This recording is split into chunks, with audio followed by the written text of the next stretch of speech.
بسم الله الحمد لله والصلاة والسلام على رسول الله. اللهم وفقنا لما تحبه وترضاه. وبعد فسلام الله عليكم ورحمته وبركاته. أنا وهرين جمع يدتك سوق بنقابيه وأمهات نقية شغالنا أدوان وأمهات نقية. يعني أنت كذب حديث النبي عليه الصلاة والسلام أنس بن مالك ورنيه أنس وحليه قلما وحير إنه النبي محمد نو خطبة يبير إلى يوحو شيء ونبي عليه الصلاة والسلام نو شيء خطبة كستو أخريه لبضا ويرد بورنشري لا إيمان لمن لا أمانة له ولا دين لمن لا عهد له. waxaad qiyaastaa nebi maxamed calayhi salaatu wasalaam ma khudbad kasta uu akhrinayo inta badan aan ka tegin labadaa eray. qofka aan iimaan laga helin qofka aan ammaano laga helin in iimaankiisu wagash yahay, qofka aan ballan iyo cahdi laga helinna diintiisu inayana ay liidato. waa wax sheegaya qiimaha ay diinta agteeda ku leedahay. mu'minka iyo munaafiqa iyo kaafirkaba مثلا مسألة العهد إلى سدح دبا وكسفي مؤمنين تمركي اللي سفينهم حاليده والذين هم لأماناتهم وعهدهم راعون. هل وسفين ينكوا أمانة دودا إيا عهد جودا بإلالية عهد جودا إلالية مشركين تياما قال دي مركي لهي شيء وحولي إن شر الدواب عند الله الذين كفروا فهم لا يؤمنون الذين عاهدت منهم ثم ينقضون عهدهم في كل مرة وهم لا يتقون. دولك waxa kor socda waxa u shar badan baa Ilaahay yidhi alla agti kuwa gaaloobay aan la rumaynin xaasifa looga dhagay dhaqan iyo akhlaaq maxaa u ah الذين عاهدت منهم ثم ينقضون عهدهم في كل مرة kuwa aad ballanka la gashay cahdiga ee markasta burinaya baa Ilaahay yidhi subxaanahu wa tacaala. munaafiqiinta markuu Ilaahay ka hadlayana wuxuu tilmaamay ومنهم من عاهد الله لئن آتانا من فضله. منافقين waxaa ka mid ah baa la yidhi kuwo Ilaahay subxaanahu wa tacaala ballan la galo le Ilaahay hadduu wax siiyo lanasaddaqanna walanakuunanna min as-saalixiin. waxbaanu baxsan وضدك الصالحين تابانو كم من نغن فلما آتاهم من فضله بخلوا به. بكي إلهي وحسيينا بخل قونا غاغي أخيرا كوا إلهي وحكسي في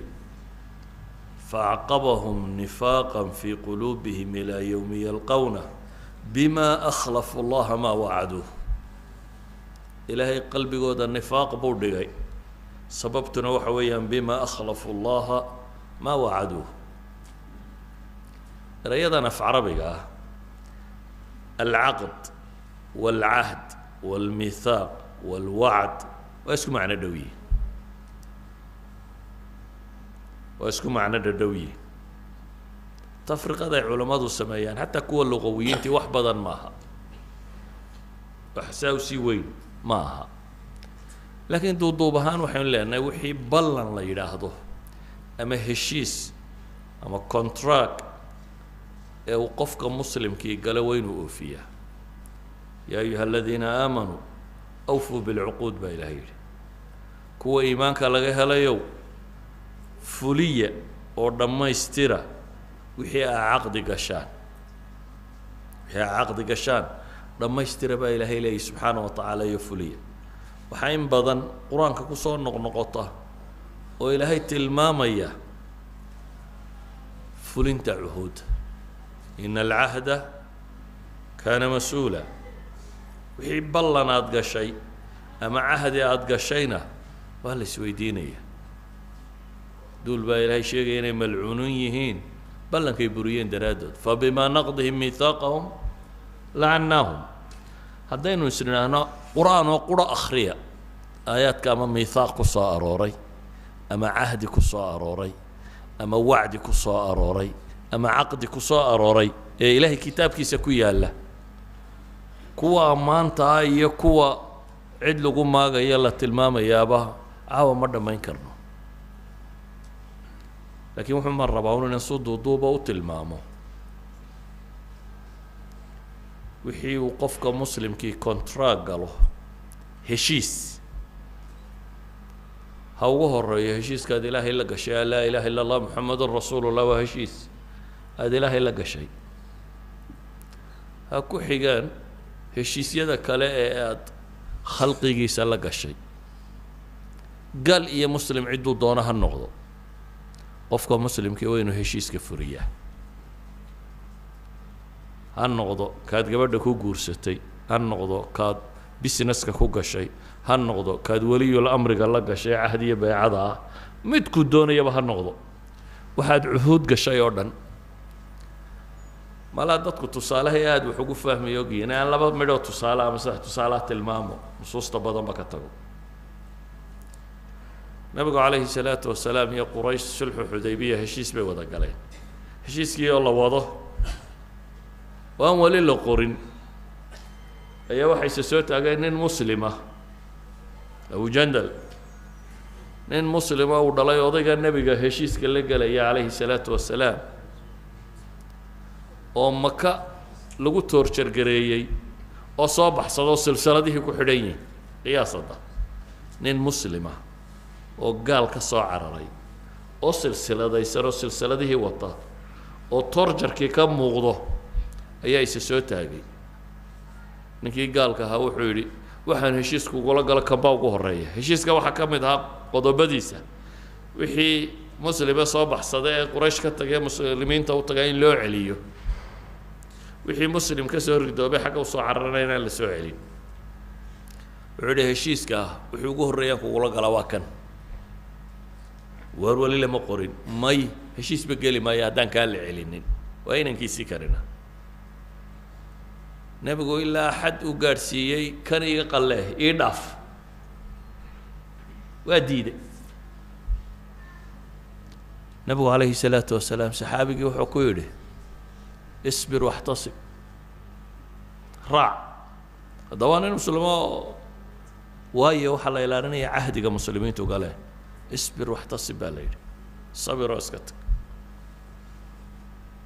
waa masalada axaadiidka dheer uu ku soo arooray bukhaari ku yaala cumar iyo abubakar iyo hadalladii saxaabada ka soo baxsaday isla qisadan wax ku saabsan oo labaad aan tilmaamo wakhtigaa koobane abu jandal saxaabigii la odhan jiray haddaynu sheegnay saxaabi kala soo baxsaday oo abubasiir la yidhaahdo wuxuu ka yimi gaaladii dabeetana madiinuu yimi madiina isagoo iska fadhiyo jooga ayay gaaladii laba nin ka soo daba direen waxay dhahaen ninkaasaa soo baxsaday waa in la soo celiyaa ballankeenuna wuxuu ahaa maxay inaad celiso wixii xaggayaga ka yimaado abubasiiroo jooga buu nebigu yeedho wuxuu yihi kaale raac nimankan nebi maxamed ma diidi karo calayhi salaatu wasalaam labadii nin buu soo raaca gaaladii baa lagu celinaya waayo heshiiskaasaa dhigayay wuu yimi dhexda markuu marayo isaga nebiga ka yimi calayhi salaatu wasalaam nimankiina u dhiib dhexda markuu marayaa nimankii la iska sheekaystay oo dabeetana seeftaadu qurux badanayo waxbuu yidho bal itus oo mid buu seefti ka qaado mid buu madaxa ka gooyey kii kalena wuu cararay isagoo kii kale eriyayo haddana madiine kusoo noqdo waxaa la yidhi abubasiir soo gala haddana oo labadii nin aad ku dartay midna dhimay midna wuu eriyayaayo waa kan wuxuu yidhi ilaahay rasuulkiisiiyo adigu ballankii fulisay ilaadu caadigaagu waxaa inaad celiso oo i celisay nimankan dee anaa iska soo farsameeyoo ka yimi nabigu calayhi salaatu wasalaam wuxuu yihi kani waa dagaal ooge alla yaa wax u gargaara siiyey yani weedho eg mascaru xarb waa dagaal ooga buu nebigu yidhi wuxuu gartay haddii haddana la soo noqdo inuu nebigu celin doono markaasuu iska baxa meel aan dowladda islaamku gaadhin oo xeeba buu iska degay nabi maxamed xukumay marka dee gaaladu odhan mayso soo celiyo marka wuu iskaga tegey meel kaluu joogaa halkaas buu ayuu noqday inuu gaalada dagaal isagu keligii la galo muslimiintii wixii soo baxsadaaba madiina ma yimaadaane halkaasay tagaan dhowr boqol oo nin oo abujandalkii ka mid yahay baa ugu tegey akhiiran gaalada timo waxay idhaahdeen bandigaa waanu ogolla in laga masaxaa heshiiskii nimankaa u naga qabo oo ha ku soo noqdaan madiino iyaguna heshiiskaa soo galaan inay sulxiga ku jiraan oo nabadda waxaan uga dan leeyahay hadduu qofka muslimkii heshiis rabo inuu buriyo ma heshiiska adag baa jira dad muslimiina oo la dhibay oo saa loo rafaadinayo kaasuu aqbali waa maslaxad iyo waa kan iyo waxaasi meesha kama socdaan heshiiskaad gasha waad gasha qiso saddexaad aan idin tilmaamo dagaalkii beder markuu nebigu galay ee gaaladiina soo socoto waxaynu naqaanaa dagaalkaas ilaahay unbaa isku soo beegay laakiin saxaabadu kumay talagelinaya nebigu inay dagaal galaan waxay moodayeen inay nimankii xoolahoodii qaatay safar ay leeyihiin inay iyaguna soo qabtaan unbay ku tala jireen laakiin safarkiina waa baxsaday qurayshoo 1,000 nin oo fardahoodii iyo awrtoodaba wadataana dagaalkii bay yimaadeen waa maalintuu nebigu calayhi salaatu wasalaam ugu baahi badnaa rag inuu helo waa kii ilaahay baryayay lahaa ilaahayow intan haddii la halaago maanta dunida dib lagugu caabudi maayo weedhihii nebi maxamed lahaa bay ka mid tahay yacni waa meel uu 300 oo nin iyo kusuur wato qolada kalena 1,000 ay yihiin ku 3 laabmaan waa meel iyagu aanay farda iyo awr iyo wixii loo baahnaaye lagu dagaalgelayay aanay wadanin nimankanina hubkoodii iyo gaashaamadoodii iyo fardahoodiiba ay wataan idan waa mowqif xarij ah mowqif aad u adag laba saxaabo soo hijrooday oo aan dagaalka iyo warkanba ka warhaynin ayaa meeshii ku soo beegmay waa xudayfa ibnulyamaan iyo aabihi xudayfa iyo aabihi beder kamay qayb gelin sababtay uga qayb geli waayeenna waa tan iyagoo soo safray bay yimaadeen gaaladaa qabatay waxaa la yidhi xagaa ku socotaan waxay dhaheen madiina aduu markii la wada hadlay waxaa la yidhi maya maxamed baa ku socotaan ciidanka halkan jooga war ciidan kuma soconna anagu madiinaan ku soconnaa waxay dhaheen ballan noo qaada haddaanu idin sii daynay inaydan ciidanka ku biiraynin heshiiskaana la gala heshiiskii bay galeen ciidankaa ku biiri mayna anagu madiina ayaanu qabanaynaa heshiiskaasaa lagu soo daayey dabeetana nebigii bay u yimaadeen calayhi salaatu wasalaam nebi maxamed oo ciidan u baahan bay la joogaan waa muslimiin gaala la ishayaa waxay dhahaan ilaahay rasuulkiisiiyo dee nimankii waana qabteen heshiis baanaanu la gallay heshiiskiina saasuu sheegayaa maxaanu samaynaa wuxuu nebigu ku yidhi xadiiskii saxiixu muslim ku yaalay nafii lahum cahdahum ballankoodaan u oofinayaa ilaahayna waa u tala saaranayaa iska taga buu yidhi labadii saxaabi heshiiskay soo galeen sidoodaan ugu fulinayaa buu yidhi ma nebi maxamed baa ballanka buriya layga maqli maaye madiinadiina iska qabta baa la yidhi ilaahayna waa u tala saaranaya haddii mawaaqifta sidaa u adag uu nebi maxamed ilaaliya calayhi salaatu wasalaam mawaaqiftaa halista ah heshiisuu isagu galay iyo mid ay saxaaba soo gashayba miduu isagu galay iyo mid ay saxaaba soo gashayba mawaaqif dagaal oo adag oo uu rag u baahan yahay haddii uu fuliyey waxa ka sokeeya maxaad u malaynaysaa markaa kontraag baaca mushtare iyo haweeney la guursaday iyo cuhuudda uu galo qofka muslimka ahi waa sidaa uu nebigu u sheegay laa diina lah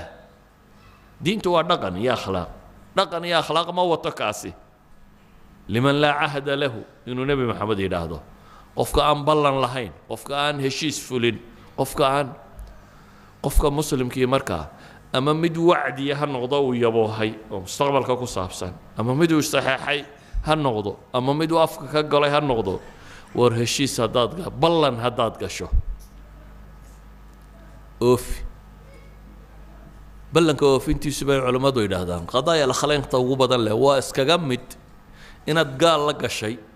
iyo inaad muslim la gashay iyo inaad munaafiq la gashay waa iskaga mid waa gaalo oo waynu iska khiyaamaynaa war muslimku wax ma khiyaameeyo qadrigana kuma dhaco qadrigu waa ballan furow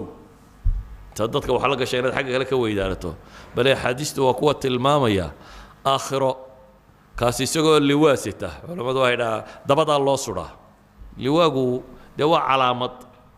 bandiirad isagoo dabada ku sitoo imanaya ay ugu qoran tahay liwaaul qadr waa kii ballan furowga lahaa kii dadka khiyaameeyey aakhiro oo khalqigii ilaah oo dhami taagan yihiin baad imanaysa adigoo xagga dambe ku wata calaamad bandiiradi kaa taagan tahay sheegaysa inaad tahay qofkii ballanka buriyey haddaba qur-aanka in badan baa ku aragteen aladiina yanquduuna cahd allah awfuu bicahdi illaah in badan baa ku aragtay aladiina yasiluuna maa amara allahu bihi an yuusal in badan baa ku aragteen iyadoo ilaahay tilmaamayo waid akhadnaa miihaaqakum aw miihaaqahum in badan baa ku waxaas oo dhami waa ballamo ilaahay ballankaad la gashay fuli kow wixii aad rabbi ballan la gashay markaad laa ilaaha ila allah tidhi waxa weeyaan ilaahu keligaa baan ku caabudaya ballankaasaan galay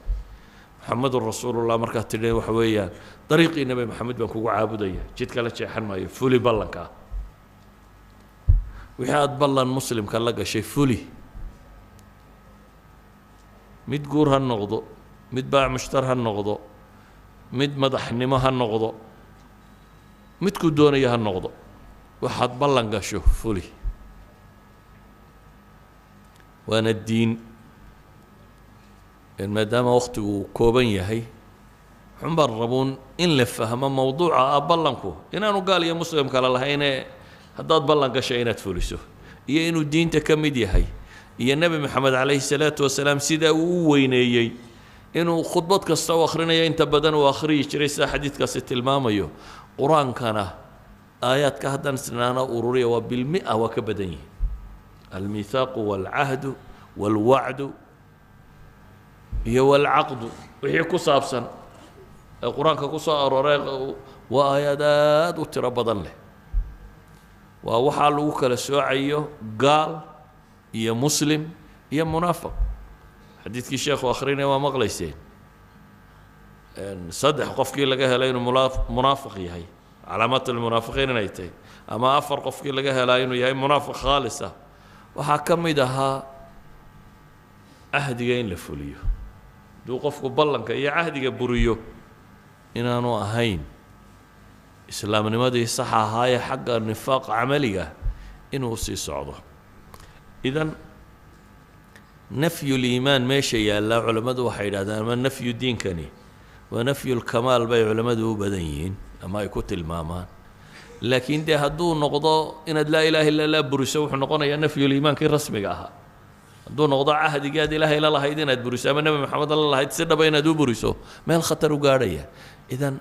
cuhuuddu meel sare oo nafyuliimaanka gaadhi kartana way yeelan kartaa iyo diinba in laga anfiyo meelo ka hooseeyana way leedahay laakiin naqdigu marnaba islaamnimo kuma qumana waxaan ku soo koobayaa markaa ilaahay intaad ka cabsato iska hubi waxaad gelayso wixii aad ballan gelayso ama cahdi gelayso mid shaqo ha ahaado mid guur ha ahaado mid dowladnimo ha ahaado mid madaxaad la gelaysa ha ahaado mid aad gaal la gelaysa ha ahaado wuxuu doonaba noqdo iska hubi haddaad se gasho oo saxeexdo ha burinin cahdiga ha burinin haddaad iqaalo dalabto isagu uu kaa qalleeyo waa meel haddii kale mulsim baad ku tahy beecii maxaa la tilmaamaya waxaa la ammaanaya qofka muslimka ee dadka